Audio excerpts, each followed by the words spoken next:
beaucoup Hélène et merci à tous les participants et aussi à Albin Pinard, mon co-animateur qui est là-bas au fond. Merci Albin. Donc du coup, dans notre atelier, on a déjà réfléchi sur qu'est-ce que People and Culture, qu'est-ce que ça signifie, quel est le cadre d'exercice de People and Culture de manière... je vais naviguer. Ah, je suis obligée. Ah d'accord, pardon. Ah, c'est pour le photographe, pardon. Moi, j'aime bien naviguer, je ne bouge plus. Donc, le People...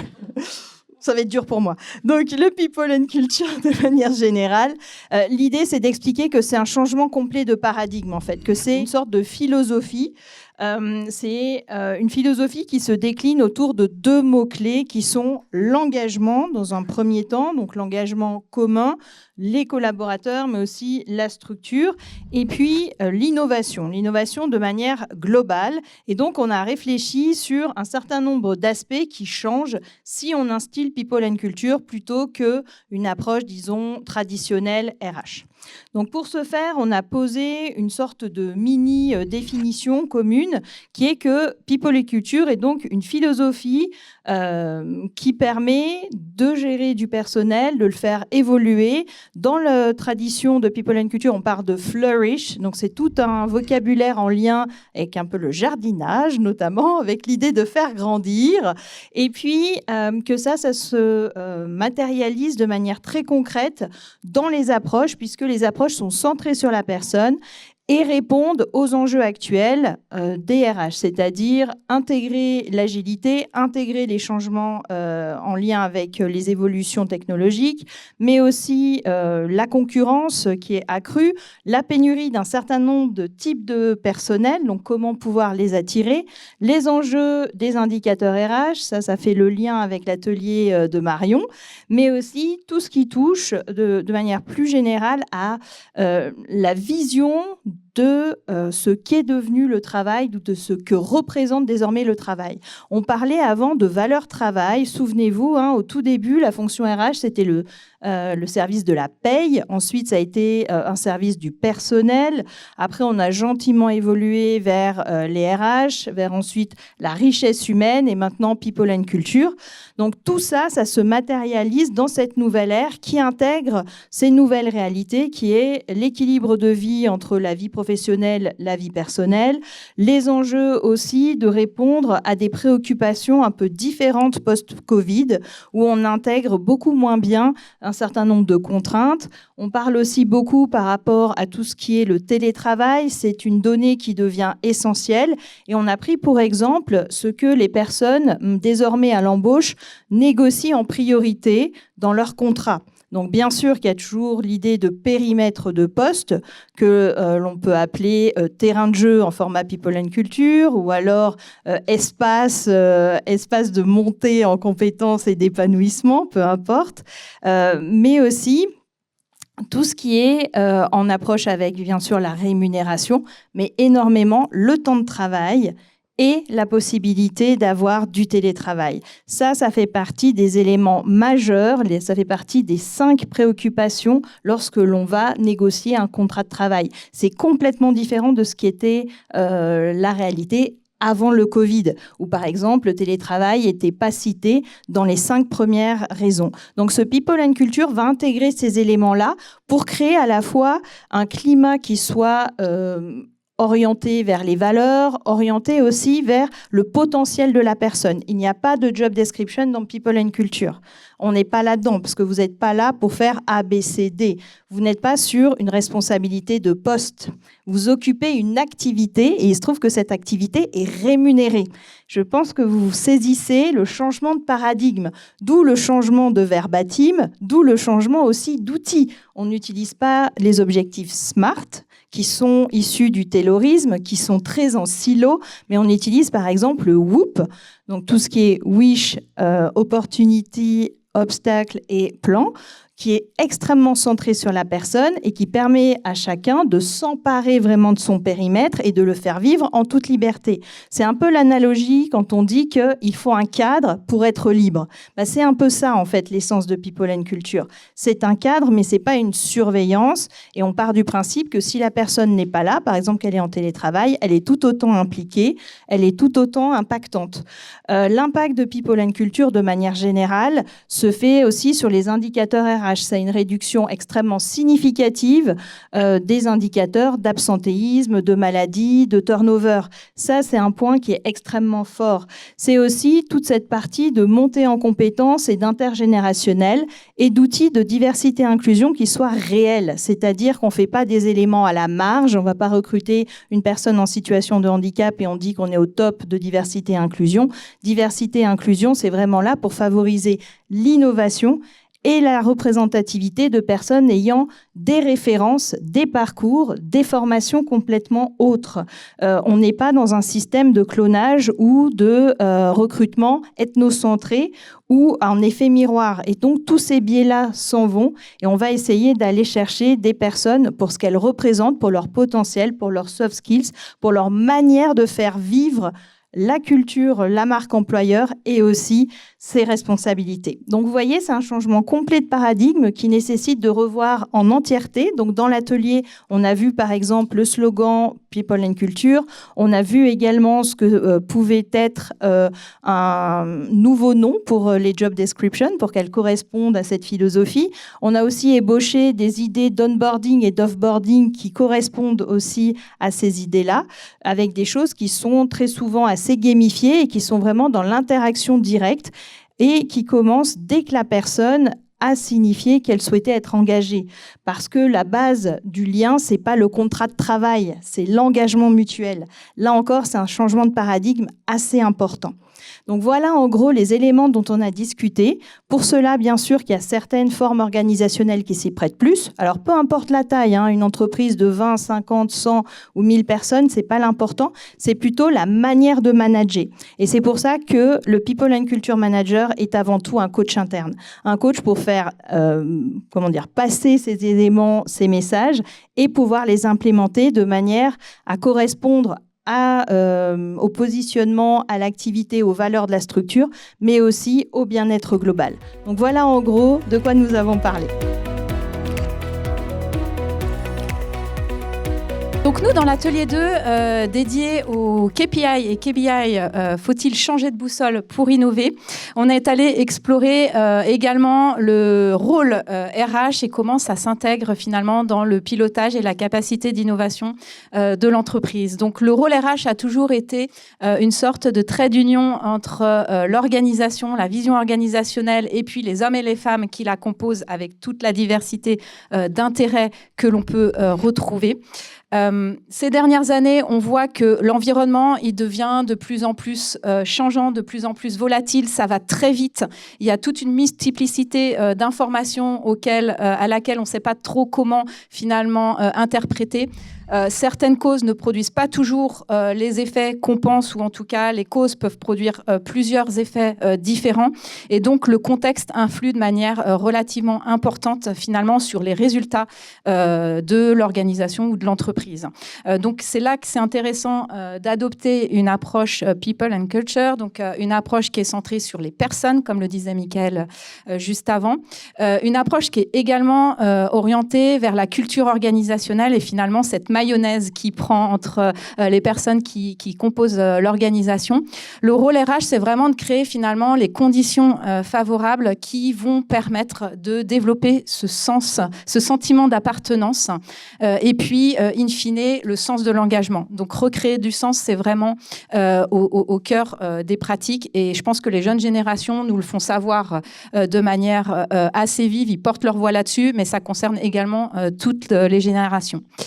Ce qu'on est allé explorer au cours de l'atelier, c'est finalement les KPI. Bon, on en connaît un certain nombre. Ils mesurent la finalité en fait d'une succession d'actions qu'on va mener. Il n'empêche que dans ce monde qui évolue rapidement, des fois, c'est intéressant d'anticiper un petit peu et d'aller voir les signaux faibles avant. Donc, finalement, quels sont les comportements favorables qui vont permettre un maximum d'arriver vers les résultats, et puis, in fine, le résultat de l'entreprise. Et puis, on a pris un petit peu l'allégorie du voyage. Et ce qui se joue là-dedans, c'est qu'effectivement, dans un cockpit d'avion, on va avoir tout un tas d'indicateurs qui vont nous aider à piloter piloter cet avion, mais n'empêche que s'il n'y a pas de pilote à bord, vous n'êtes pas sûr d'arriver quand même à destination. Et notamment dans ces périodes de turbulence, finalement, la compétence du pilote, elle est vraiment au centre des actions. Et c'est un petit peu pareil, en fait, dans l'entreprise, c'est-à-dire que dans ces périodes très changeantes, très turbulentes, enfin, l'actualité, que ce soit la pandémie ou l'actualité très récente en lien avec les États-Unis, nous le démontre encore. C'est-à-dire qu'il faut savoir s'adapter rapidement, s'adapter vite. Et ça, on peut aussi compter finalement sur les comportements et la créativité des hommes et des femmes qui composent nos organisations. Donc, on est allé un petit peu discuter, titiller tous ces éléments d'un point de vue collectif, comment on pilote finalement des KPI au niveau organisationnel, mais également d'un point de vue individuel, comment on détecte et comment on repère finalement les comportements qui nous permettront de créer un collectif où chacun finalement retrouvera le sens au travail et in fine l'organisation verra également ses résultats se concrétiser. Voilà les échanges que nous avons eus au cours de cet atelier. Et je voulais faire une petite mention spéciale pour Aude Parfaite qui m'a aidé grandement à organiser et à co-animer cet atelier aujourd'hui.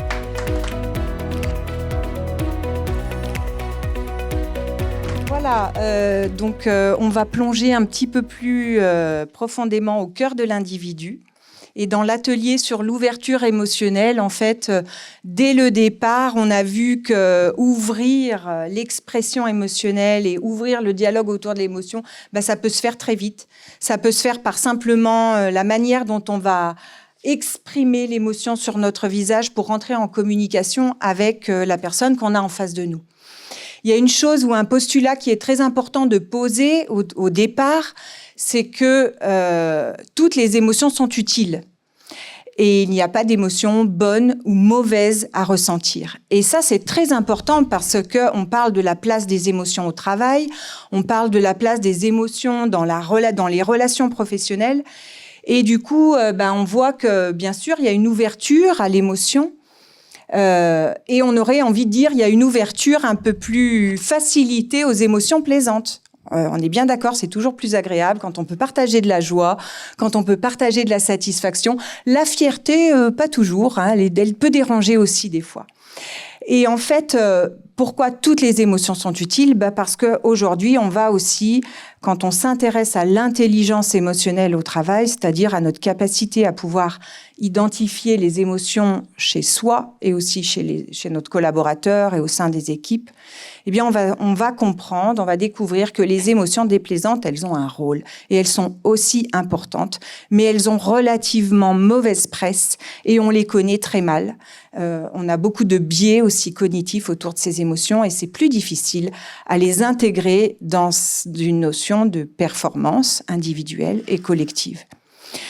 Donc voilà, donc ce qui est important de dire dès le départ, c'est que toutes les émotions sont utiles. Les émotions sont un message, elles sont là, elles ont un rôle à jouer. Et elles ont un rôle à jouer au travail, dans la collaboration, dans le lien, dans l'engagement, dans le développement des compétences, mais aussi dans les questions d'éthique au travail et de relations. Donc ça, c'est vraiment un élément fondamental. Et bien sûr, on voit que derrière les émotions, en fait, elles vont être les précurseurs des comportements. Donc d'où l'importance, dans ce que j'ai aussi entendu avant, c'est que finalement, si on veut mieux connaître les comportements, eh bien, on va commencer à s'intéresser aux émotions qui se cachent derrière.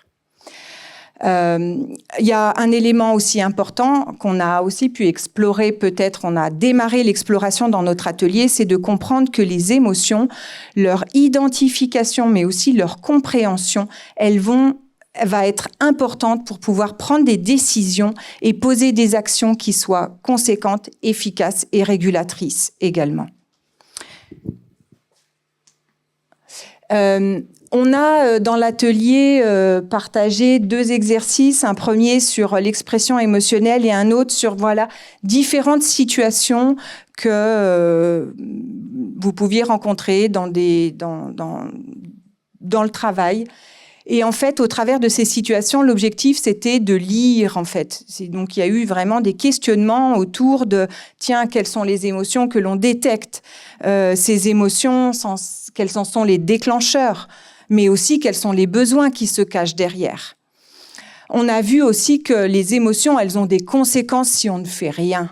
Et ça, c'était vraiment aussi un élément important, c'est que même s'il y a des émotions plaisantes qu'on peut laisser s'installer, elles peuvent aussi avoir des risques et amener à des situations qui soient plus ou moins détériorées. Donc, ce qui a été retenu de cet exercice de questionnement autour de ces différentes situations, eh bien, c'est qu'on ne peut pas sous-estimer eh bien, les émotions, parce que chacune d'entre elles a des conséquences. Les émotions déplaisantes ont des conséquences positives et aussi négatives, et les émotions plaisantes ont des conséquences positives et aussi négatives. Ça, c'est un élément vraiment important pour pouvoir prendre des décisions. Derrière aussi, ce qui a été relevé, c'est que derrière chaque émotion, il y a des besoins. Et ça va être un premier levier très important, un premier message que l'émotion va nous révéler, c'est le besoin, parce que ça va être aussi un premier niveau d'action possible pour pouvoir soit réguler l'émotion, soit orienter notre collaborateur, notre collaboratrice vers une émotion qui serait préférable pour la situation. Donc ça, c'est vraiment important. Ce qu'on a vu, c'est qu'on ne peut pas tenir compte, lire une émotion sans le contexte et que ça dépend des situations dans lesquelles on se trouve. Un autre élément qui est essentiel aussi quand on commence à aborder l'intelligence émotionnelle, c'est qu'on n'a pas tous les mêmes perceptions. On n'a pas tous la même lecture. Donc, qu'est-ce qui fait qu'au final, on peut avoir ces différents niveaux de lecture et que parfois, on peut se tromper peut-être d'interprétation. Et ça, c'est un élément important parce qu'on voit que là, on va avoir les biais cognitifs qui peuvent rentrer en ligne de compte, c'est-à-dire nos croyances. Les croyances qui sont installées au sein de l'entreprise. La colère n'est pas bonne à ressentir et du coup, on ne peut pas l'exprimer. Donc, elle va s'exprimer via d'autres indicateurs, d'autres indices. Donc là, on va commencer à devoir démêler un peu les choses qui complexifient finalement notre lecture. Ça, c'est un premier élément. Par rapport à cette lecture des émotions, on peut voir aussi, et on a discuté que parfois, ça devient compliqué parce que dans le monde du travail, on pose souvent un masque. On ne montre pas nos émotions parce que peut-être on a peur de ce que l'autre pourrait en penser. Et du coup, on ressent des choses et on en montre d'autres. Et là, ça devient compliqué. Et les tensions peuvent s'installer. Une émotion qui n'est pas vue, qui est mal interprétée, elle peut s'envenimer, voire amener à des risques psychosociaux. Donc ça, c'est vraiment important aussi d'apprendre. Quand on commence à se former à l'intelligence émotionnelle, on va apprendre à vraiment cartographier, je vais dire un mot un peu scientifique, dans la version adaptative de l'émotion. Et comprendre quand ça bifurque, quand ça vient, quand ça déborde, quand l'émotion sort de ses rails. Parce que c'est généralement là qu'arrivent les problèmes, qu'ils soient relationnels ou voire même des problèmes reliés à la tâche au travail. Donc voilà, cette vision aussi personnelle pour interpréter les émotions des autres, elle va dépendre bien sûr de nos biais cognitifs, mais elle peut aussi être déformée par toutes les injonctions qu'on a reçues. Donc on voit que c'est un sujet qui est un peu sensible. Il entre dans la sphère professionnelle, mais en même temps, il touche à notre intimité.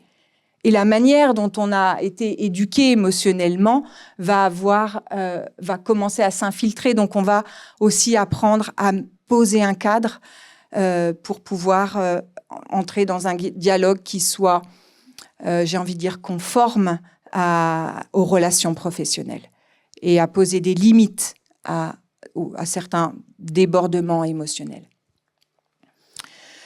Et une chose très importante avec laquelle je vais finir, c'est que il y a eu ce sentiment que, comme on n'a pas tous les mêmes perceptions, comme on n'a pas tous les mêmes ressentis, eh bien, c'est d'autant plus important de les respecter. Ce qu'on a aussi dit tout à la fin, c'est qu'une émotion, elle n'est ni bonne ni mauvaise à ressentir. Elle est là pour la personne. Ce qui est important, c'est d'en comprendre le message, de comprendre ce qu'il y a derrière et surtout de pouvoir le faire avec de l'empathie parce qu'on peut voir une émotion. On peut l'identifier, on peut repérer des signaux, mais on ne sait jamais pour quelle raison vraiment elle s'est déclenchée.